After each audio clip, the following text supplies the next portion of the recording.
আজকে বেলা 8টার দিকে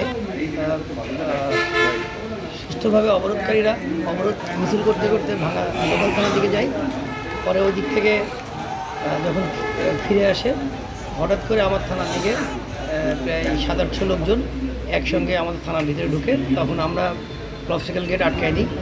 আটকাই দিলে পর বাইরে যে গাড়িগুলো ছিল আমাদের 4টি পিকআপ, তারপরে একটা জলকামানের গাড়ি, একটা পাজেরো গাড়ি, একটা অ্যাম্বুলেন্স, একটা রেকার, আরও আমাদের অফিসারদের গ্যারেজে থাকা 8-9টা মোটরসাইকেল তারা ভাঙচুর করে এবং থানার সমস্ত অফিস কক্ষ, অন্য থাকার রুম, বাথরুম, অফিসের সরঞ্জামি সব কিছু তারা ভাঙচুর করে প্রায় আধা ঘন্টা ধরে তারা ভাঙচুর করে চলে যায়।